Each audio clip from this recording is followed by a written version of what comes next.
এইবাৰ সৰ্পবিশেষজ্ঞ সৌৰভ বৰকটকীৰ অন্য ৰূপ। বন্যপ্ৰাণী প্ৰেমী বৰকটকী এগৰাকী সচেতন প্ৰকৃতিপ্ৰেমী। বিভিন্ন মূল্যৱান গছপুলি ৰোপণেৰে সেউজ বিপ্লৱৰ সূচনা কৰি অহা বৰকটকীৰ প্ৰচেষ্টাত বহু দুৰ্লভ গছ-গছনিৰ সমাহাৰ ঘটিছে তেজপুৰ, শোণিতপুৰৰ লগতে ৰাজ্যখনৰ বিভিন্ন প্ৰান্তত।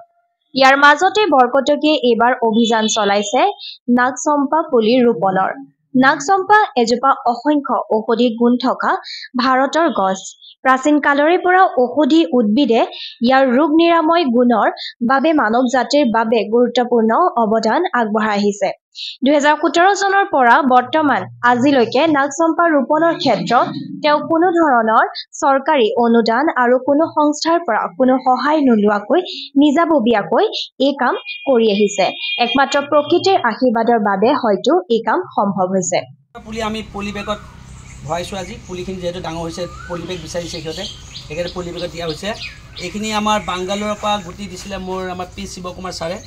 তেওঁ বন সংৰক্ষক আছে শোণিতপুৰ জিলাৰ আৰু কাজিৰঙাৰ ডাইৰেক্টৰ আছিলে। তেওঁ নাগচম্পাটোৰ বিষয়ে যেতিয়া মোক কৈছিলে, মই গুটি পঠাইছোঁ সৌৰভ, আপুনি খালি আৰম্ভ কৰক। আৰু তেওঁৰ মতে আমি গুটিটো আহি পালে।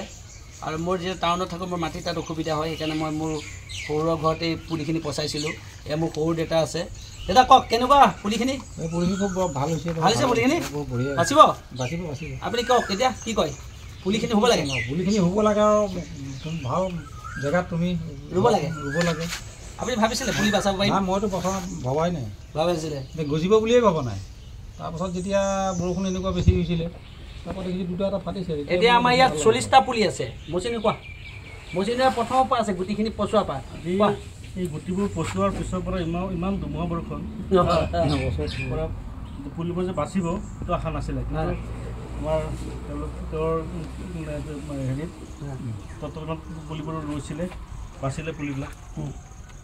খুবেই ভাল লাগিছে। আৰু এইটো এটা নতুন যাত্ৰা। এই আমি নাগচম্পা যে ৰুইছোঁ, গুটি পচাইছোঁ, এই অসমৰ প্ৰত্যেক জিলাত আমি ৰুমগৈ। আমি এটা নাগচম্পাৰ যাত্ৰা বুলি ওলাম। আমি এদিন নাগচম্পাৰ যাত্ৰা বুলি খুব কম দিনতে ওলাইছোঁ। অসমৰ ইমূৰৰ পৰা সিমূৰলৈ আমি ৰুম। আমি এইফালে ধেমাজি, বিহপুৰীয়া, লখিমপুৰ, গোগামুখ, চিলাপথাৰ, এনেকৈ ডিব্ৰুগড় হৈ পেলাই আমি ঘূৰি বাদন কোৱা। ভাল লাগিছে খুব। এই পুলিখিনি এনেকৈ লহপহকৈ বাঢ়ি কাৰণে দেখিয়ে ভাল লাগিছে। আৰু ইয়াৰ কাৰণে